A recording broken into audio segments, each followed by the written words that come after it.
One game week gone now, we transition to another from our era of doubles, and now we have walked ourselves into certified trouble, this time with the need to prepare for an upcoming blank game week. But more importantly, welcome back to another edition of the FPL Addicts podcast, game week 26 this time. Here we go.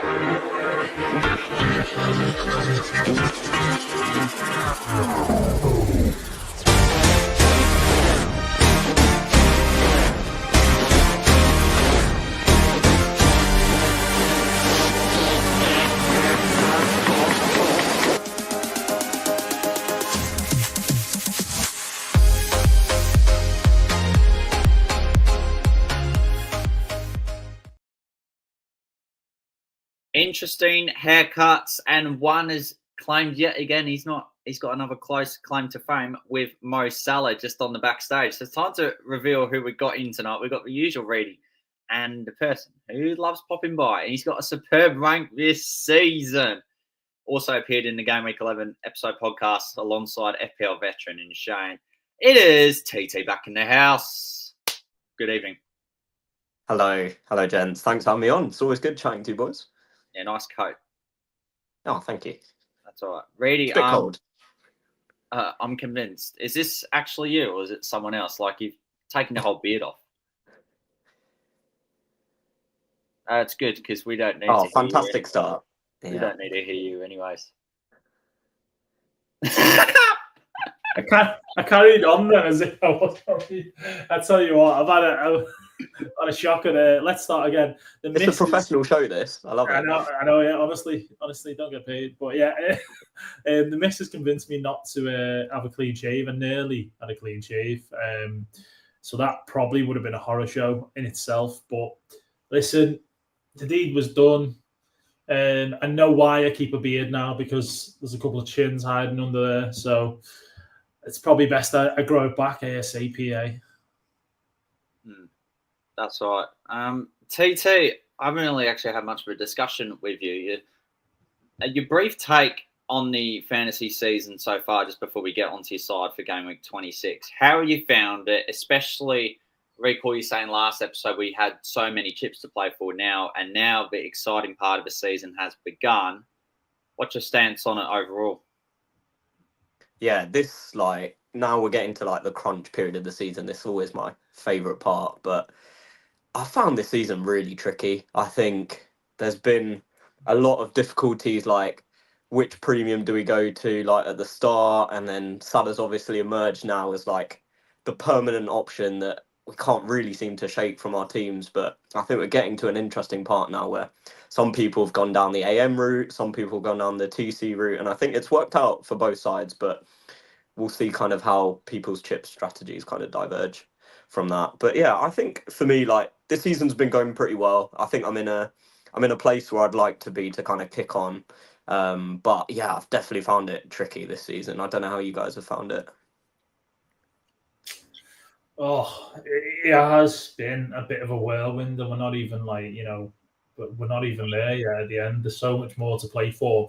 I mean, especially people like yourself, TT, who I know has a lot of chips left in the game. People in that 24 double who went triple captain or AM, currently still on AM and things like that. People who went triple captain, in 25. It's meant that effectively we've got different ways of planning now because of that. Now we've got doubles later on in the season that we know are there. Even though there's FA Cup fixtures to still, show, okay, what doubles do we have in 33? What blanks do we have in 34? Who's using free hit 29? Who's saving it for 34? There's so many different sort of routes at the minute, which makes it really, really interesting, but also really difficult, as TT maybe said at the beginning. It's just where do you go? What do you do? What's the optimal way to kind of to play, I guess, and use these chips? It's great. And great segue. You're talking about your side and the doubles coming up with the new announcement of the double game week 32 for Newcastle and Crystal Palace. That really changes things, doesn't it, TT? Especially for those who still have a triple captain left, but also the assistant manager potentially clashing with those who want to play for a free hit at the same time. Yeah, definitely. I think that double, no one really expected, right? Like, we've kind of seen Premier League go way more pragmatic. Like, they've just chucked in a double game week 32 in a European midweek that no one really saw coming. So I think that's really kind of thrown some spanner in the works. But it's probably worked out, I think, for people who didn't AM, because now there's an opportunity to kind of, if you didn't go for it in this 24 to 26 block, there's a nice kind of table bonus opportunity there, maybe with Glasner, or you could go Eddie Howe. So yeah, I think, like, depending on how people have gone, and I think AM as well has really kind of made us change the way we've planned our chips as well, given that it's kind of a 3-week block, using transfers to change managers. Like, it's really changed kind of people's perceptions of chip strategy this season. But yeah, I'm looking forward to that double, and someone who's got TC, I think that's probably the one I'll be using in it as well. You certainly do have TT, because right now you are a morning person and using the AM chip, and here's your side with a massive Centurion score. Well done to you. Take it away. Yeah, thanks very much. Yeah, I think, to be honest, this week, I know it was. I'm very happy with the score. It also feels a little bit like could have been a bit more, and that's only because I think Emery dropped the points at Ipswich, and I think those extra kind of 10 points might have really helped kind of make it into a good week to like a really good week and kind of kick on from there. But otherwise, like, Trent, Gabriel, solid cleans there. I had the return from Clivert as well. And yeah, otherwise Salah obviously did well, but I think his EO was very high, so it was one of those where you don't actually really want him to do well with people doing triple captain this week. And then yeah, Emery obviously on the assistant manager paid off with the table bonus. So yeah, I'm actually really happy. I think the AMs worked out for me with the Moyes Emery switch there. Nicely done. You're 101k at the moment too. How do you believe your season has gone? Has it gone better than expected? Yeah, I'd like to try and be around this kind of position at this point in the season. I think with some chips in hand, like, if you want to push on for like kind of those elite ranks like 50k, 25k, 10k, like, this is ideally kind of where I want to be right now. So I'm happy. I think, like I said, I kind of struggled at the start of the season, and I think I kind of found a little bit of more my play style in between kind of game weeks 10 to where we are now, and it's helped me kind of kick on a little bit. So yeah, I'm happy where I am, and hopefully just kind of keep going on from here. Yeah, very nice, TT. Excellent stuff on that front. Reidy, on the AM, who do you reckon has found it more engaging, and let's just say they're getting more out of themselves? Is it managers who are backing the assistant managers, the underdogs, or is it those who have just gone for the traditional, straightforward slot machine owners? Because some have gone Moyes and Emery, and they've fared pretty well so far. Yeah, and that is the kind of thing at the minute, isn't it? Emery, people who went like from Moyes to Emery, they're like, well, we're winning on this one, and that's just how it is. Slot, you'd have expected more, certainly from Liverpool in terms of winning the games, but obviously they've gone and drew against Everton and drew against Villa. So fair play to them. I know TT is one of those people. And I think that ultimately, if you missed out on that triple captain, if you didn't go with the triple captain in 24 when Salah got 87 points, you'd be pretty happy with how the AM's actually gone. And you've still got, bear in mind, one more game week. So they got 2 out of Moyes, 2 out of Emery, and this game week coming up left. So yeah, like I say, fair play for that choice to people, going a bit bolder. And now it's kind of, all right, do we go a bit more riskier and, maybe go for table bonus? I mean, even though as we know, and as we will probably see, the fixtures this week for the AM chip aren't all that great, right? But we'll come to that. And like I say, hats off to the AM, Emery's at the minute. On your front, Reidy, time to dissect through how you fared in what was yet another double game.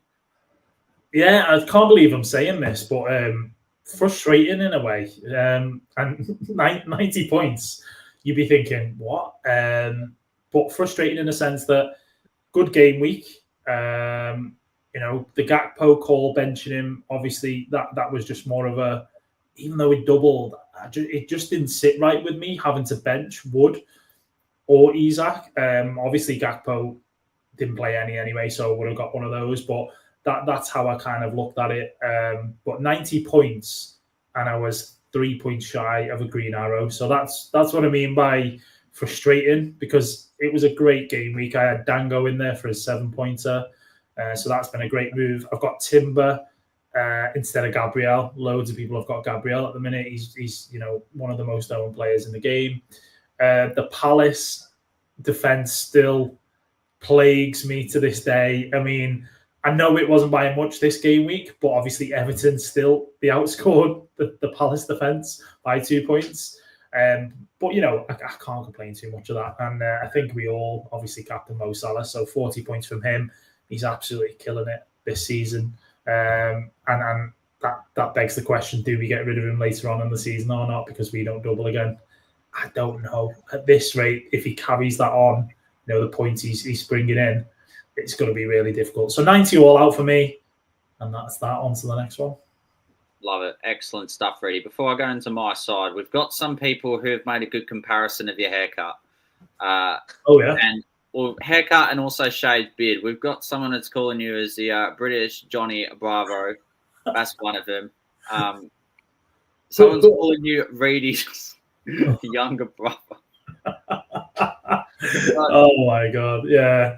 Give me a couple of weeks, Coleman, Gary, and it'll be back. Don't worry, or Quentin, it'll be back. But yeah, I know there's not much I can do about it. It is what it is. I mean, listen, I haven't got a mullet, all right, Chaza. Come on. Could be worse. I mean, I think the guys like the mullet, to be fair. You rock the mullet quite well. I think Chaza does the mullet better than anyone. He does the mullet well, doesn't he? So yeah. I'll be back at some point, don't worry. A lot more fresh and trim like TT. The beard will be back, and hopefully the boys, well, the guys and girls appreciate that a bit more. Shredded wheat haircut. No, Ripper. Yeah, top stuff. I look forward to it, because I couldn't recognise you with facial hair ratio like that. Let's face it. Even my kids don't recognise who I am, so it's fine. Don't worry. Let's see how I'm going. Oh, geez, another shocking score. 87 this week. Only 1 point ahead of Chris Reid. In fairness, it's that kind of season where we're just on the same points these days. So, 87, not that flash, let's face it. Trent down back, just carrying Rodgers. Now, if you look at it in isolation, it's an assist, but it's actually not. It's just someone who turned up twice. Dango, who got the goal. Chris Wood, I'm not going to say any of those Wood jokes, but Salah captain. And after all, so bench Mateta. Okay. Reidy, what about that discussion we had with Ross Papadakis? If you're watching, shout out to you. Between Mateta and Dango, who'd have feel? They both scored 7 points. So the real answer was Brian and Mbumo. I hate this game, man. The real answer probably was Brian and Mbumo. However, the real answer was actually Alexander Isak, because he was the one. Yeah, no, I know TT's gonna, and TT will know this because we had calls about this saying, look how bad City are defensively. And just Newcastle, when they have an off day, they really have an off day. It's weird. They just get battered, or they just can't seem to put the ball in the back of the net or whatever. And that was one of them days. And for me, I was considering benching Isak just because I was thinking City at home, we got all the players back. No one expected a Marmoush hat-trick, obviously, but that's what Egyptians do in the Premier League, and that's the way it went. So yeah, you could have benched Mbumo, but penalty taker, it's another thing. Dango, yes, all right. If you've got Cliver, you'd potentially to think, I'm going to play Cliver instead of Dango. But yeah, I think it would have been Isak, but do you have the cojones to do it? You know what I mean? And the answer is probably no. Yeah, it's a good point. In fairness, Cliver had other activities before his game on Saturday. He was pretty much dancing to that song while his wife was in labour. Dun, dun, dun, dun, dun, dun, dun. Did you see that clip? Yeah, on his TikTok. I think Andy Martin delivered the baby as well. So. Exactly. It's now a Leeds fan. Yeah. Yeah, but Cliver, I mean, that's another thing. Got an assist? You'd expect maybe him to get more points, but I guess he got 5 points instead of Cole Palmer's 2, which, oh God, horrible lately, isn't he? Cole Palmer can't buy a goal or an assist, can he? Let's talk on him. Worth a keep, or is it time to ship out? Do you believe, TT? Palmer, I think I know Chelsea have been bad, but when you got 2 plum fixtures in, is it Southampton and Leicester, if I'm not mistaken, 27 and 28, you just can't sell him. I just don't think you can sell him. And a lot of what Chelsea's kind of form is down to is really Nicholas Jackson. Like, they've just lost he brings so much structure, like a lot of link-up play with the team. No one in that team, apart from maybe Nkunku, can play that recognised 9 role, but even a player of like Nkunku's ability, he's not naturally a number 9 either. So I think Maresca needs to kind of figure out what he's going to do for the next few months. Otherwise, they could be on a slippery slope. So I think if you've got Palmer, you keep for the next couple at least. And honestly, I would potentially look at buying as well, because I just think fixtures are sort of like, form aside, the fixtures are just there for Chelsea. So yeah, it's a tricky one. But where are you guys with Palmer? I'd just hold for now because he plays in Yeah. 29, which we'll cover later. So Yeah, definitely. That's it. He is holding. I think what's made it difficult is the fact that in between his 10 pointers against Fulham and Palace, he's played Ipswich, which he gets 2 points against. You know what I mean? He's played teams like Wolves, which he gets 2 points against. And they're the things where you go, all right, it's Cole Palmer. We know what he's capable of from last season. So even when he plays, the better teams, he'll turn up as such.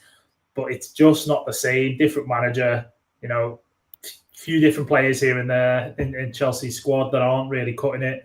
But yeah, fixtures that are coming up make him a non-negotiable, really. So yeah, we keep him. Bearing in mind, also, just for this coming week, a bit of a stat for you here. Aston Villa haven't lost at home. Well, actually, I'll do a bit of a guessing game. When do you think the last time Aston Villa lost at home? Against Arsenal? No.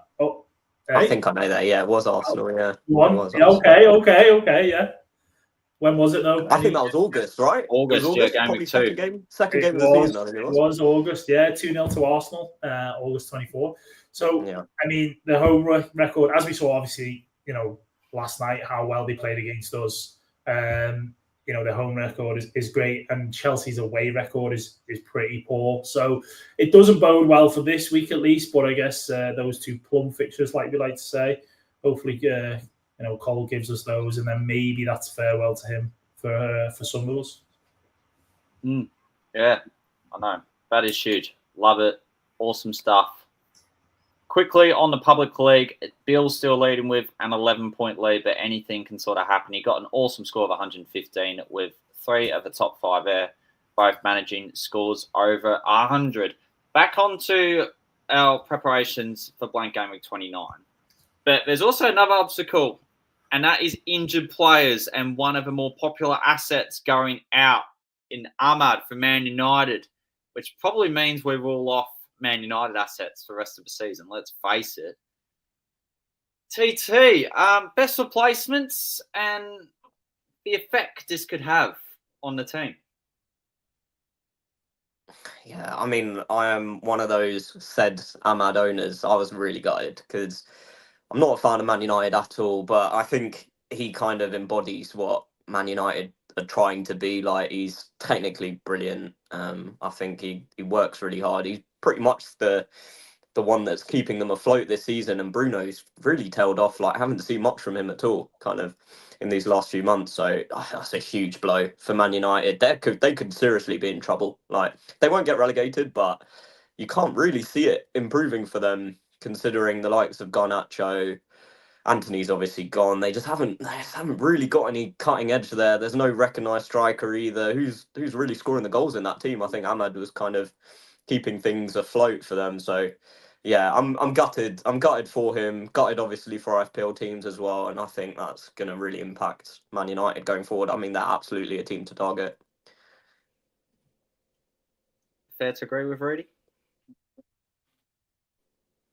I love hearing Reidy when... Oh, he's done it again. He's done it again. It's happened again. Tell you, this is what happens when I shave my beard, boys. It shouldn't be done. You know what I mean? I start slacking. But yeah, no, I agree. Short and sweet. I can't say much more than what TT said. You know, other than United are absolute dog, and we can think of the other word. That's that. Great shout. Yeah, agree. Simple as that. Women's League, very quick on. Julia is still leading by 6 points over Mira. 3 of the top 4 both scoring over 100 points. So it would be interesting to see those developments with the game weeks coming thick and fast. Now, we're touching on them. We've got regular game week back now, it being game week 26. And I believe it's probably worth to check the fixtures, I reckon. So that's what we're going to do. We start with an early kickoff yet again. Reidy, it's true in saying that for only one in the next 5 game weeks, we get a Saturday 11 a.m. deadline. That's correct, right? That's it, yeah. I think over the next 6 weeks, I think starting from game 25, I think it was, you know, we have midweek fixtures coming up, a couple of those. And then obviously Friday deadlines like we have last week and this week or tomorrow. So, yeah, I kind of love it when it's mixed up like that. I hate it when it's just every Saturday morning. And I know some people prefer that, you know what I mean? Which is fair enough. But for me, I just like that mixture, and especially probably the midweek ones. Although what I will say is the midweek fixtures sometimes, because you've got that block of weekend, midweek, you know, weekend, the rotation can be a bit of a nightmare, which I don't like in FPL. But yeah, fixture-wise for me this week, I'm going to pick... Oh, that tasty Newcastle Forest game. Oh, God, such a tasty game. Especially Newcastle at home. I don't think I can get away from that. And I'm sorry to do this. TT's probably going to be like, that's the game.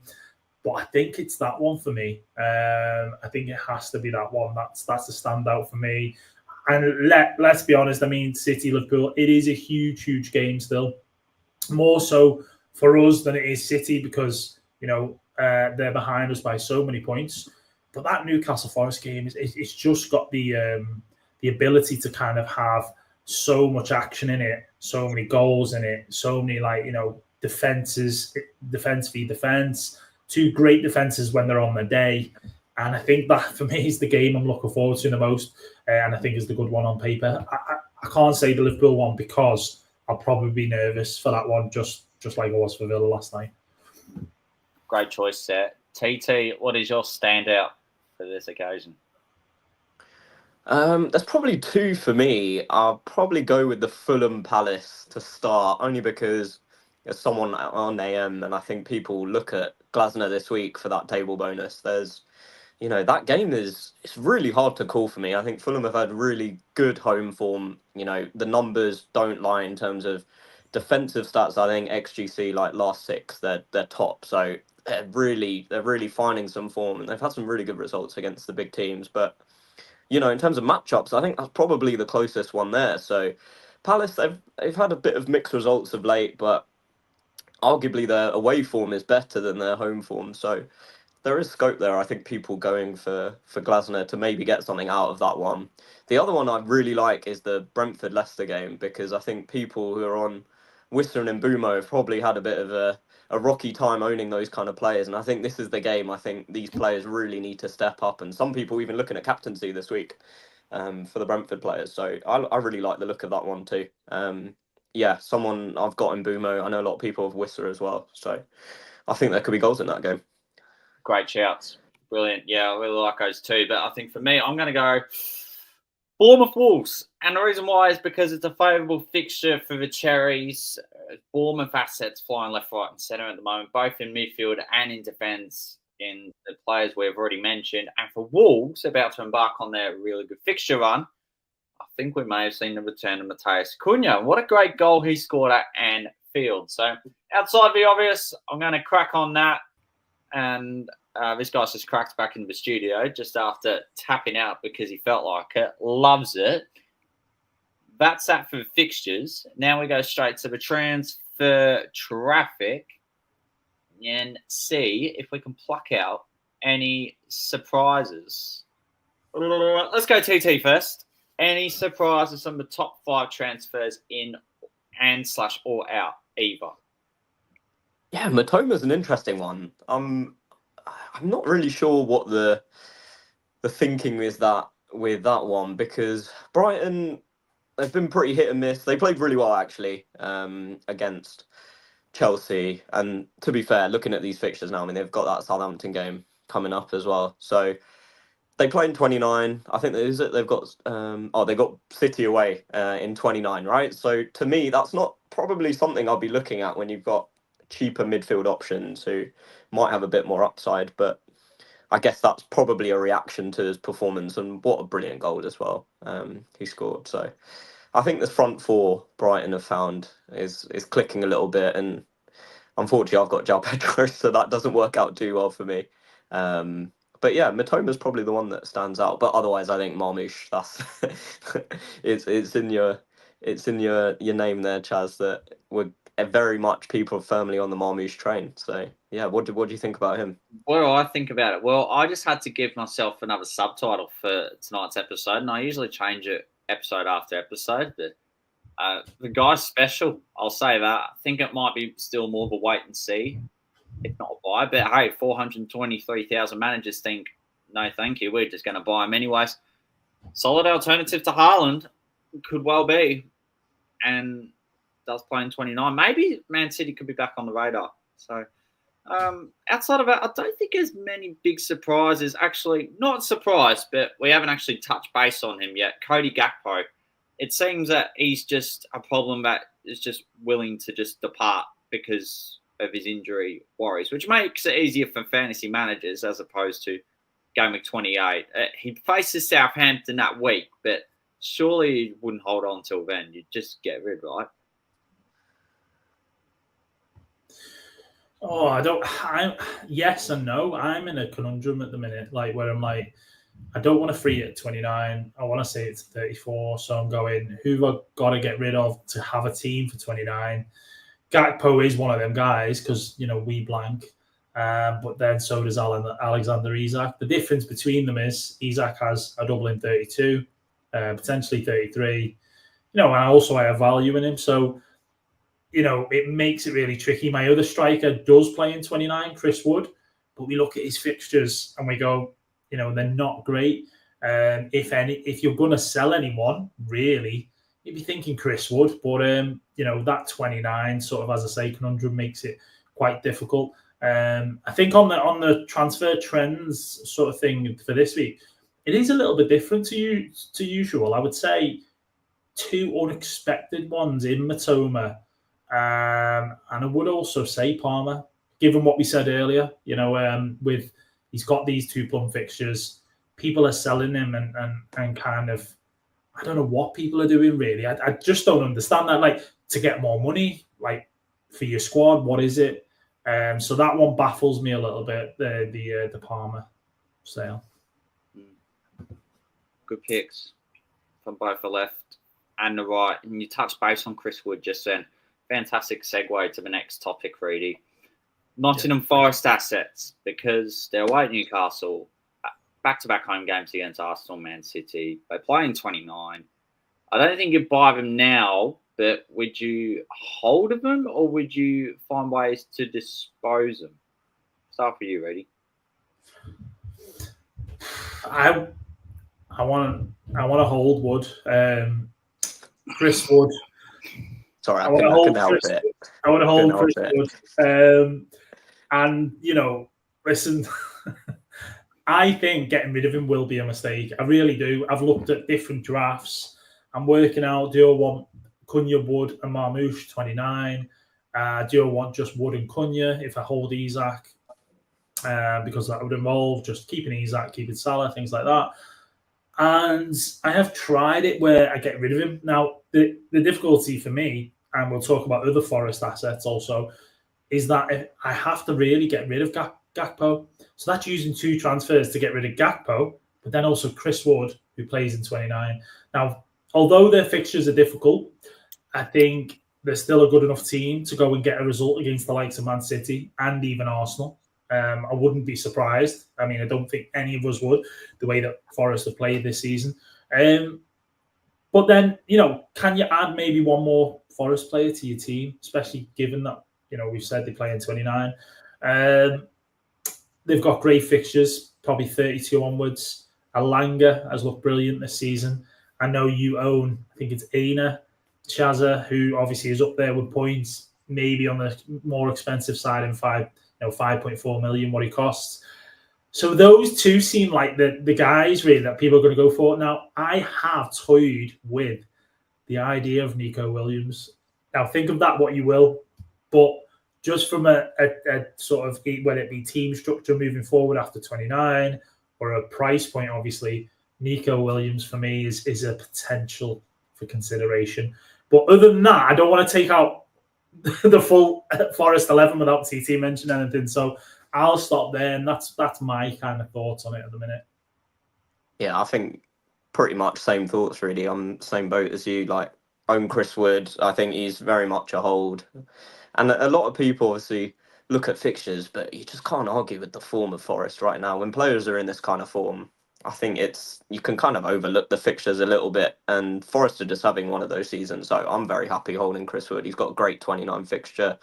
For those who are also not looking to free hit, it just really makes sense to keep hold of him. And similar to what you were saying, really, I'm actually looking at potentially getting Alanga for the 29 blank as well. He's at that price point where he's kind of similar to the Bournemouth mids, but I think a lot of people are either stocked up on one or two.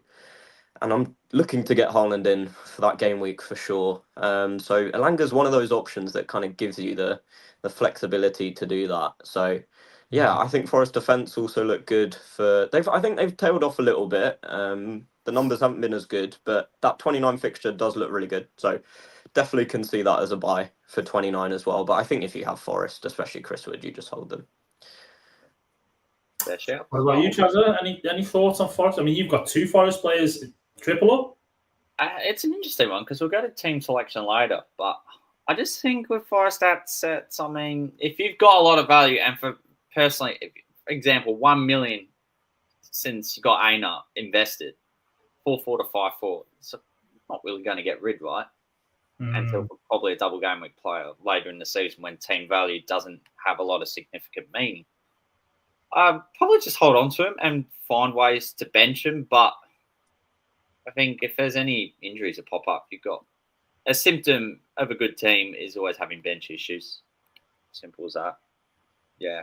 Got a few comments here, and Reidy, there's someone who likes to cook a lot. It could well be Paris born and bred. Julian Laurent loves to mention it on the official FPL pod every week. I know he would not be watching this podcast. But one being Mateta. Reidy, what's your take on Mateta?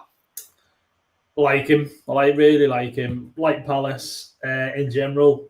I do have Henderson and Munoz. Would I love to have Mateta? Yes, I would. I'd love to have Alexander Isak, Chris Wood, Mateus Cunha, friggin', Jean-Philippe Mateta. I'd love to have Haaland. I mean, there's 5 spots. I've only got friggin' 3. There's so many good options. So I think the mistake, I'll always go back to this on the wild card. I had Raul Jimenez. I should have got Mateta. I can't remember what the reason was for that. Obviously, there's a price difference between the two. But I think he's a great pick. Obviously, blanks in 29, right? So whether you, for me, to get him in doesn't make sense. I wish I could. But for other people who've got him, he's just a hold for now, I guess, until you kind of absolutely need to sell him. But he doubles in 32, maybe in 33. That's another reason to kind of go, oh, I fancy a bit of Mateta. So would you hold the same thoughts behind Mateta, because he's got a really good run. He's got Fulham, then he's got Villa, then Ipswich, and then he also has a game. He doesn't have a game in 29. Sorry, excuse me. And then he has Southampton away in 30, and then pretty much the doubles galore begin. That could be a way to hold on to him the whole time, right? Or yeah, definitely. I think those who are looking at a free hit 29 strategy, someone like Mateta works so perfectly because inevitably we'll all want him for that 32 double, I think. And it's not the best of doubles, but I think Mateta's got the penalties. I think he's a proven Premier League player, and Palace, I think they turn up a little bit more against the kind of bigger side. So with those fixtures on either side of the blank that also look really good, I think someone like Mateta's a great pick. I think, unfortunately for me, like Reidy said, there's just so many options, and he's just one I think doesn't make the cut with the chip strategy. But I definitely wouldn't discourage anyone from going for him if that makes sense for your team. Yeah, fair shout. I love it. Divvy is coming to the chat, and good evening, good morning, wherever you may be commenting from. Alexander-Arnold, Robinson, Kirkez, Saliba. Which of these three would make a strong defence? Well, I think arguably all of them, but if you had to start three this game week, well, actually, let's put this. Who gets benched? That's a tough one. I mean, this week or generally, like that. I don't know. Is it this week or general question, right? If I'm going this week, I'll be tempted to play all four. I mean, on paper, Trent's got the worst fixture, but he's also got the biggest upside out of all of those players. So it's really hard. It's really hard to bench him. I think if you know that Haaland's going to be out for this game, I think you play Trent for sure. Kirkez has got a plum fixture. Saliba's at home to West Ham. West Ham could have their starting front four, and I know they haven't been amazing, but Saliba doesn't really have that much upside either, so that might be the one I lean to. Robinson's pretty consistent. He's got home to Palace. I would, if I had to pick one, I'd probably say Saliba, I think, personally. Wow, no way. What, Saliba to miss out? Saliba to miss out, yeah. Okay. See, I mean, that's in terms of what's going to get you attacking returns, you probably would lean towards the three fullbacks. But for me, the fact that Robinson, Kirkez, and Saliba all play at home is probably what I'd go with. I mean, I think in the situation where you've got, for example, I don't know, like I've got Munoz away to Fulham and Hall at home to Forest. You know, so my back three is going to be one of Arsenal, one of Liverpool, and one of Everton. And I think, like in that sense, it kind of it's a bit more different for me. But the fact that those three defenders that I've mentioned have got home fixtures kind of sells it. But yeah, on to Quentin. Yeah, do you think a back three, Kirkez, Munoz, Robinson, a set of forget for the rest of the season? That's the last question, by the way, before we talk blank game with 29. I know what TT's answer is going to be to this, but I'm just interested to see if I'm right or not. Go on. I would argue yes, only because we've got chips coming up. People want to play bench boost. Like all these guys are pretty budget-friendly options. I think Bournemouth got brilliant fixtures going to the end of the season. Potential double as well. Munoz potentially might have two doubles. Great fixtures on either side of the blank as well.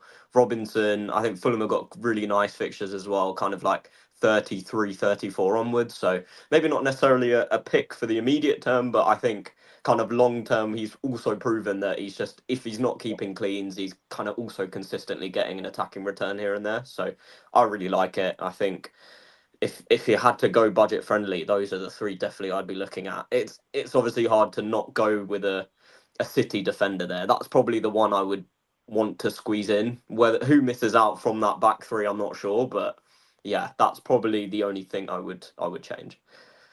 Is that what you were thinking, Reidy? I would say. Interesting. I wasn't, because okay.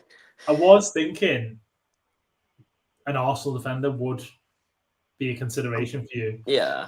And I think for most people, who've got Gabriel, I feel like regardless of the doubles and all the rest of it, people are going to find it very hard. And I know Arsenal have good fixtures. They may not, or don't think they do double, do they? As far as we're potentially aware. Not, yeah. Potentially not. So I still feel like people aren't going to get rid of him just because they're like, we've got a bit of value there, and he's an attack from threat from set pieces. Arsenal do keep cleans at times, and I think that's what people might find hard. Also, Quentin's question is very kind of specific because this back three, I guess, in a normal season, you would say that is a banging back three. That's great. I'll probably keep it. However, we've got doubles, we've got Assman chips, all this. We've got blanks and things like that coming up. So things like you said there, TT, a City defender might actually be very, very tempting in that respect. And if you're not going to play Assman, maybe people want to hold or get Lewis Hall at some point. So I guess, yeah. But you can't complain too much. That is a great back three. Great back three. Thank you for the questions there, guys. Keep them coming through. But we've got to talk about playing Gameweek 29. And let's put it in the dimension of, so for managers wanting to make a transfer on their manager, because there's a lot of people who want to do this. But if you're trying to prioritize getting an 11 out, you would sit with a priority of trying to get a full team out in 3 weeks' time, right? Or would you still find a way to change manager to get a possible table bonus? Well, this probably is best for TT to answer. I mean, he's got the Aspan, as we like to call it, in play. You know, he's got one more week. Obviously, if you went slot, you probably, well, I say probably, I've heard a few people are pretty upset about going for slot and what he's kind of like ended up getting them compared to people who went Moyes then Emery. But obviously the plan for them was probably to just go slot for the whole time and not have to use any transfers. In TT's situation, you know, it's a bit different now. He's got some juicy points out of his managers that he's gone for. What's the play, TT? What are your options, considerations for this game week, mate? Yeah, I think before 24, when we were looking at playing the chip, or when I was deciding to play the chip or not, I kind of looked ahead to 26 and thought, which of these kind of games do I want to potentially target, right? For a table bonus, assuming we knew that Emery might have had the double, which happened, and Moyes had the double in 24, so 2 transfers were probably needed there. And the way it's landed is that there's not really anything standing out. The kicker is that Pep doesn't get the table bonus against Liverpool, which is frustrating. There was potentially a table bonus opportunity for Eddie Howe against Forest, and also Emery against Villa if Chelsea had won. Emery against Chelsea if Chelsea had won against Brighton. So none of those have panned out. We've got 6 different options. 2 who are promoted sides, which isn't great. I'm never backing a promoted side. Like there's just too much of a disparity there for me to even think there's a likelihood of a win. Palace is probably your best bet of the options, but even to me, there's just not enough. There's not enough. Kind of the betting odds have really kind of only put Palace at a 25% chance of a win. So there's not enough there for me to kind of to want to go for that. Arsenal riddled with injuries, and that was originally actually the manager I looked at for the 26 AM. I was going to switch to Arteta, but I've actually ruled that one out too. And my situation may be a little bit more unique, but because of injuries, I'm now looking at a hit if I want to switch out the manager. So I'm now in a place where I think I'm just going to stick it on Emery. I think Villa I was really impressed with them on Wednesday. I know you didn't get a chance to watch all of the game, Reidy, but I think Villa looked quite good going forward. Defensively, I think they're shaky, but I think there's enough there in that team to potentially get a win. And Chelsea don't look great, so I actually feel all right as an Emery owner compared to Slot, because I think if you've got Slot, you probably don't feel as comfortable sticking with City away this week. And I think Slot owners will probably look to change. So, yeah, I think I'm leaning towards sticking with Emery. But I think that's probably where the lay of the land is for people who are either on Emery or Slot. It depends on your risk appetite. We've got 36 points out of it. To me, I'm kind of just happy with where I am, and I will much rather, like Chaza said, look towards 29 and bank the extra fixture. Yeah, and I think if you hadn't got those points from Emery, you would have maybe been a little bit more kind of sort of up for taking a risk. Let's go with someone else, and let's see if we can get some more points from that perspective. But I think you're right. A lot of things you say in there kind of are very interesting. I think that sticking with Emery, even though there's no table bonus, Villa really good at home. They go and smash a load of goals against Chelsea, beat them 4-0 or something like that. And you kind of take what you get and run, and it's been really successful. The upside is there for a couple of managers, maybe Glasner, and there's some people really clutching, I think, at for McKenna against Spurs.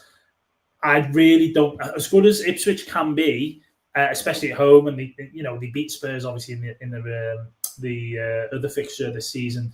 I just see Spurs with having players back. I think there'll be too much for Ipswich, and I think it's too much of a risk, because if you do go that way and it doesn't pan out how you think it will, you end up with hardly any points, if any at all. Maybe a minus, right? So the risk is probably too great when you could go for actually a really good fixture and just be happy with whatever points you potentially get. And hope the Villa just absolutely blow Chelsea away. It doesn't say much or bode well for Palmer for us, obviously, for having him for this week. But I guess if you're on Assman, you don't care about that, right? We'll take a 4-3, really. We'll take a 4-3. There we go, mate. That's exactly that. There we go. Chaza. So we've covered Assman, mate. We might as well move on. No, that's fine. In fairness, I just removed myself from stage, but I had you guys talking the whole time in front of me, so it was all good. Yeah. No, TT bringing back. So just ultimate wisdom. This is why we're just so thankful to have you back on. Let's face it. Well, I don't think I'm missing much, Reidy, except I think it's time to reveal our sides. Is that right? Well, yeah, I guess so. None of this rev. You go first because I'm behind you. Let's see what moves you're making. BS, you know what I mean? Let's just crack on. See what's what. I mean, I'm gonna call it now, and I'm gonna say I don't think anybody has made any moves. If I'm wrong, fair enough. The beard of wisdom is fully gone and left the building.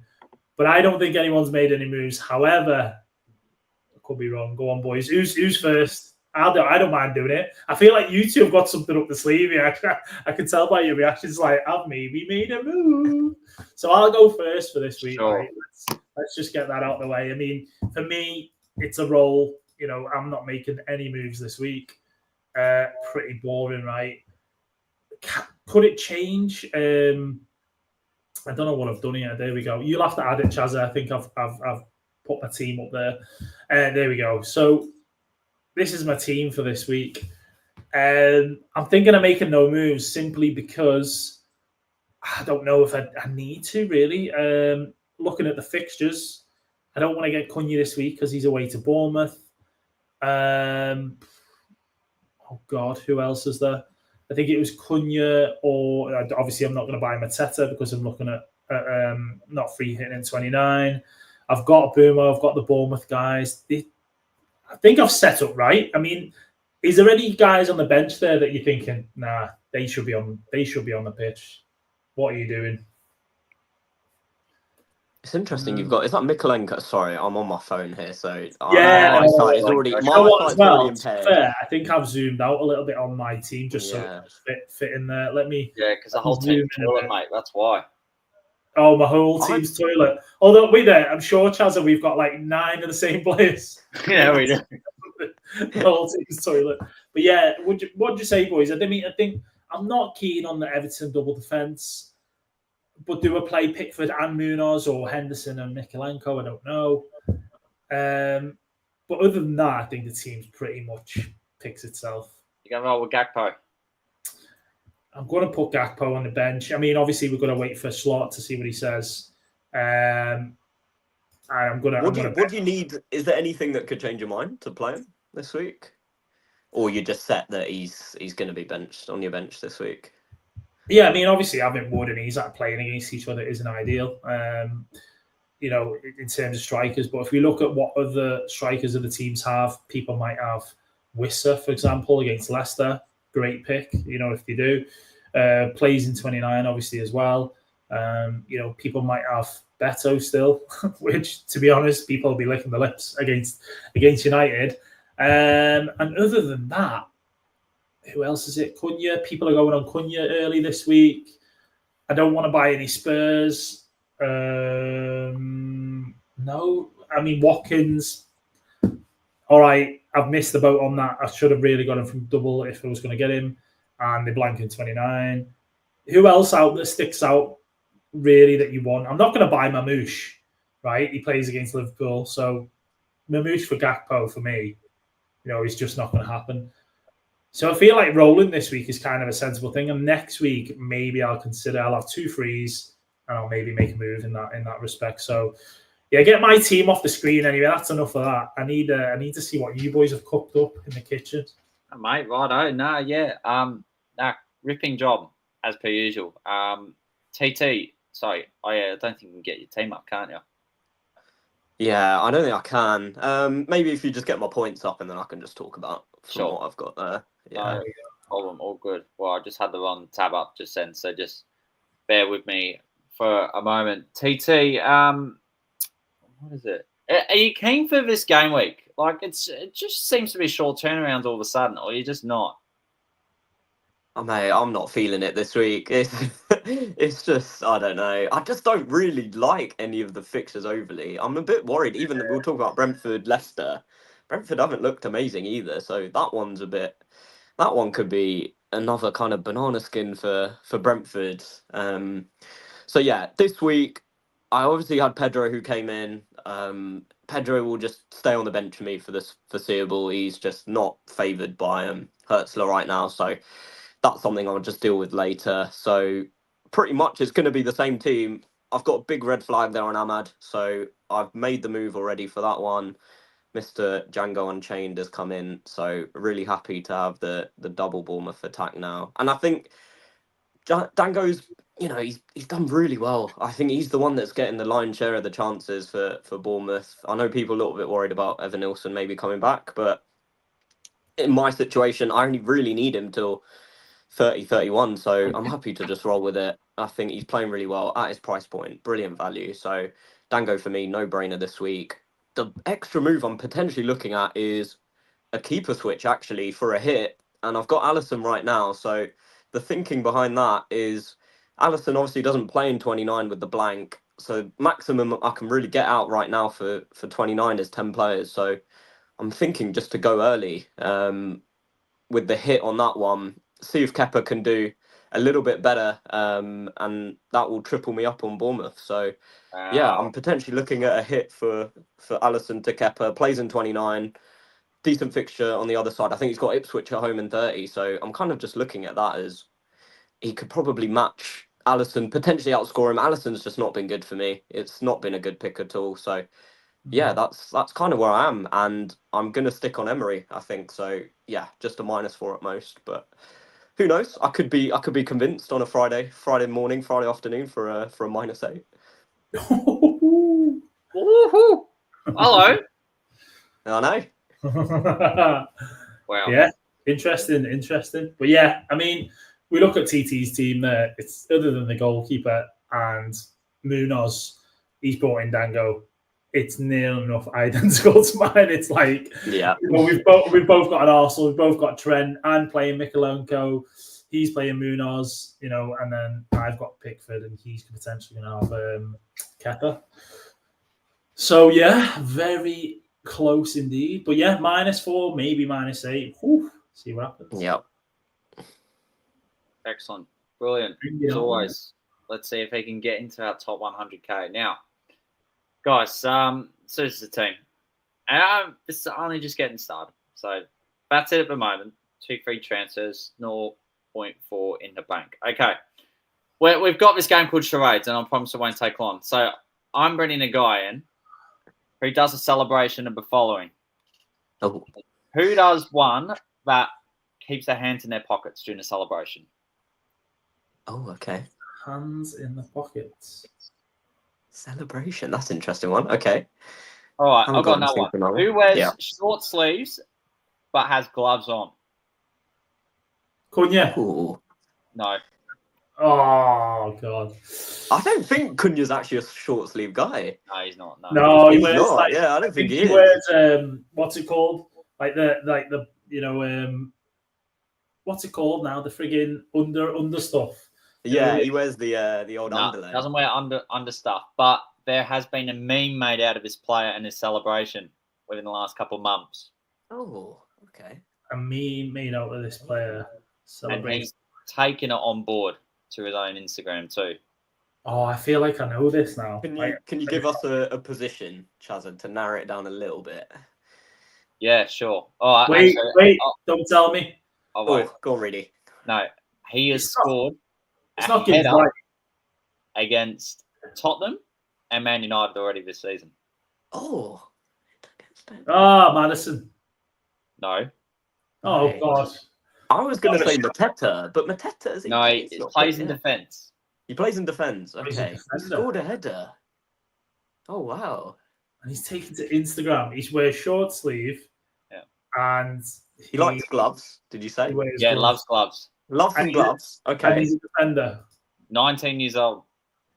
Oh, Hoist. Oh, D. Yes, there you go. We're putting him There we in. go. He's a chill guy. Love it. Oh, my God. What a boy. Yeah, That's Dean it. is brilliant. So because of that, Van Dijk is going, and we're bringing in the chill guy. Thanks for coming. Wow. Yeehaw. It's happening. I should have got that earlier. That's a good one, Chaza. That's I a like shocker. it. We Yeah, got that, TT. And that's the team. So cool. All right, brilliant. Yeah.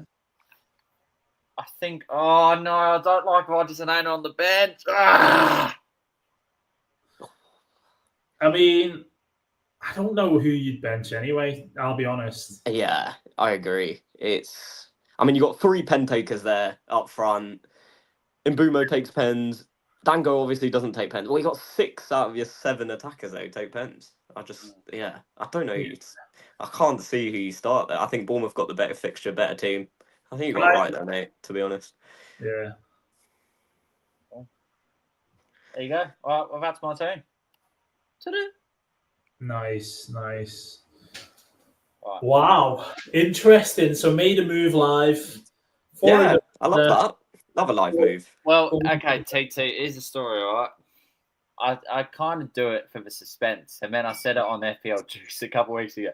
I'll do it for viewership. Nice. And I don't think it's worked all that well. I know. Of all the suspense, people are going, "Who's it going to be?" And then you just turn around and go, "Hoist," and people are like, never mind. Yeah. Turn this off. Well, Chaza, I'm glad we got to share that moment with you. So There you go. How are you feeling? I mean, is that one of your best transfers you've ever made? Would you say, or no, mate. I only made. Wait there. So no Kirkes. You weren't even. I did go for. I was thinking of Kirkes, but I think having that little bit of money saved could come in handy some way down the track. And I think Howson or Hoyson Sauce, whatever you want to call him, he's shown good goal for it, especially in teriyaki shops this season. So can't go wrong. I think that's much in it. Yeah. Can't beat a bit of crispy shredded duck with a bit of hoisin sauce. Yeah. So that's all from the team's front. There's only one more segment to do, and that is probably that could well be me because Captain's Corner back again. Right, Mo Salah away at Etihad Stadium. He's already scored 168 away points this season, and that is only 7 points fewer than Cole Palmer has managed to amass in total points this season. He scored 29 points and 20 points in his last 2 game weeks, but let's put it this way. He's played 4 games in that spell. 11 double-figure hauls from his 14 away matches. Ollie Watkins hosting Chelsea. He scored both games in double game week 25. He's only blanked once in his last 7 games. 5 goals, 3 assists, and 53 points. That's what you get it when you mash a 5 and the 3 altogether. Shabam. Brian Mbumo, he's also got a half-century streak, and that is how many points he has accumulated in his 4 meetings against Leicester City, having managed to score in 3 of the possible 4 clashes. Chris Wood scored a hat-trick at St James's Park last season. Yes, it was on Boxing Day too. Dango Ouattara and Cliver are the huge cherry-licking curveballs on this occasion. Dango Ouattara, since he's gone up front, 4 goals and an assist in his last 4 game weeks. And Justin Cliver, the person who loves to put a video on a hospital bed, he has managed 4 goals and 3 assists as well in that spell. This also includes a 22-point haul and a 13-point haul, each being against Newcastle and Nottingham Forest. Whatever captain you select, it's a bit of an open field this week. Most will go for the Egyptian, not Mamouche, but probably Mo Salah. But if you're going careful, good opportunity to as well. All right, back to the studio we go. Yeah. That was brilliant, Chaz. I try to do that most weeks, mate. We didn't Nice. really discuss captains much, did we? Like during our teams. Are we all on Salah or? Yeah. Yeah. It's a bit meh, isn't it? But It is a bit meh this week, but it's just like he just even the shits goals points. against Villa, like elite teams make those kind of like they force those mistakes from opponents, and he's just in the right place at the right time all the time, every game. Like it's just one of those seasons for him. So No yeah, I think temptation to go for Boomo at all, boys. just not for me. I just Not haven't with- seen anything not from with him. Mahatma- What is it? Is it Mahatma Gandhi? It's potentially, but I don't know. Does he work Friday nights? That's what we haven't figured out. So do you remember the last two games that we thought were Gandhi games? Sorry, last 3 games maybe that were Gandhi games? So Bournemouth beat Forest 5-0. Was that a midday kick-off? No, it wasn't. Ignore me. Forest beat Brighton 7-0. Right? That Forest was a beat Gandhi Brighton game. 7-0. That was a Gandhi game. Yeah. Brighton beat Chelsea 3-0. So they are the last 2 games that have been like the first kickoffs or whatever. Do Brentford absolutely spank Leicester? I'll tell you what, Bumo's record against promoted teams, I think he had a 15-pointer against Ipswich. He had a 19-pointer against Southampton.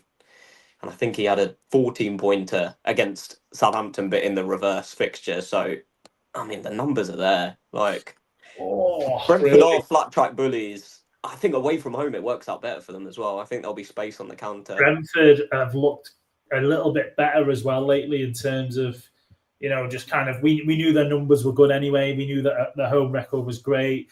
They kind of had a bit of a blip when I think they played City, which is fair enough. It was 2-2. They came back in that game, though. They were losing 2-0. And then they got beat by us 2-0 very late on, albeit in that game, Nunes scored those 2 goals. So, we say a blip. They were a little bit unlucky in a sense for the Liverpool game. But something just tells me I might want to go for Bumo. What's putting me off is the nerves for that game on Sunday. More for us because we know that we lose these 2 games. Arsenal breathing down our necks. City obviously go on a big run. We then lose a couple more before it's a lot tighter. And I know Salah's in great form and his ownership in FPL is crazy, right? And I don't know why, I'm just tempted to go for Bumo tomorrow night. I think the only thing else... Oh, sorry, Chaz, go on, mate. No, I just said I hope he does. Yeah. I hope I do go for Bumo. Yeah. Look at him. He's a point ahead of me, TT, so he's like, yeah, I hope he does. Yeah. But yeah, I'll probably just keep on Salah. I think the title race now is so much closer than we initially thought, right? Like there's potentially only 5 points in it if Arsenal win that game in hand. So, Liverpool haven't had the best results of late. I think they just lock it in. They just really put a professional kind of 2-3-0 against City. Like I think they know the title is pretty much in their hands. So to me, it's just I think. Well, if we lose, say for example, worst case scenario, we lose to City. Yeah. And Arsenal win. There's 5 points. They have a game in hand. They win that game in hand, which would be in 29 against Chelsea. Then they're only 2 points behind us. Yeah, there you go. That's a little bit of squeaky bum time. I mean, Forest probably a bit too far back, right? Forest and City probably not gonna get close enough. But yeah, Mo Salah captain. Then not gonna deep it. Let's go. Brilliant. Anything, Chaz? Any feelings you've got other than Mo? Any tingles? No, just roll with it. I can't wait for Gameweek 29 when everyone's forced to make a different decision. That's it. Free hit 29. Chaza, are you on that or you? No. TT, you're not on that, no? Sorry, really, what was that? You're not on free hit 29? No, probably not, mate. I think free hit 34 will just make more sense. with if the 33 blanks are the ones that, sorry, if the 34 blanks get moved to 33, I think it just makes sense to navigate 34 with a 3-hit then. But I do like the upside of 3-hit 29. I think there's some good players that it's very much like, will people go for Haaland or not? I actually don't think people not on 3-hit will go for him as much as maybe we think. Selling Salah in most cases to do it is it's a big ask. So I know, I think that's the opportunity for 3-hitters, right? Like, go Haaland captain, you get him for the 29, Brighton at home, you get him for Leicester at home in 30. Like, that's potentially people's ways back to like kind of gain some points on the crowd. If you sell if you sell Trent, Palmer, and Gakpo, yeah, that's 26 million, right? Give or take. Now you buy Haaland, who's 14.7. To buy a defender and a midfielder, you have 11.3. Yeah, exactly. I've looked at it. It just doesn't work for me because I really want Guardiola as well. So I think I will probably end up selling Salah. I think that's the way I'll go. That's the issue. You buy Guardiola. Yeah. Actually, you sell those 3 players and you can have Guardiola and Haaland with 5.4 left. There he is, the Swedish man, Elanga. He's calling. And you keep Salah, but does that get you 11 players? It gets you 5, 6, 7, 8, 9 players that gets you. So you still have to make an additional transfer. So that's because you're taking out Palmer, who plays. Exactly that, right? So it's the extra transfer. It's selling players. I know Palmer's not got the best fixture in 29, but he's got Spurs at home in 30. Like, I just can't see myself doing it. Salah blanks. I know he's got a brilliant fixture in 30, but I'm not going to if I go Haaland, I just won't captain him in 30 anyway. So to me, I just see that as an upside, like, just to go for it. And we think Cunha can match Haaland maybe in 29. Bit cool. I really like the Cunha pick. I think he's just one of those where he's got great fixtures all the way through past 30. Yeah, he's the one I think I might look back and think I really wish I owned him. But are you guys looking at Cunha? Eventually. It's his fixtures now, like coming up before 29 that you want him, and you go in, like, if I don't buy him, I'm going to potentially miss out on those good fixtures and points. And that is the thorn in people's sides. Like, Cunha, you buy Cunha, all right, have you got Mateta? Have you got Isak? Have you got another playing striker that you're not going to have to use a transfer on to get 2? That is the conundrum, right? But it should be interesting, like Chaza says. People either using free hits, people potentially taking hits. We shall see. Yeah, that's it. All right. Well, I think that concludes for Game Week 26. Before we go, TT, thank you so much for coming back on. Absolute pleasure. And I know I'm not Mikey, but hopefully the guys in the chat did appreciate some of my thoughts. I think I did. Yeah, well, we had a couple of nice comments. And, compliments. You'll get a few of them tonight. But Ross last week, he was overloaded with them. So, yes, absolutely plenty of love in the chat. Someone does misread, but they really loved your quality tonight, TT. I'm sorry, Miriam. Just be you, because everyone else is I'll be gone. Don't worry about that. Don't be silly. No, you're all right. All good. Because if you want to come back, we'll be back Monday night because we've got Game Week 27. Well, I haven't even organised it. But, Reidy, you around Monday? Monday. Oh, maybe I'll be able to squeeze that one in, I think. I play football 9 till 10. So I think if we did an 8 o'clock one, that might be able to squeeze it in. Oh, that sounds juicy. Or at least make an appearance. But yeah, so we got midweek next week, right? For 27. Boom. Yeah. All right, rip up. Cheers, guys. Have a great game week, and we'll catch you in a few days' time.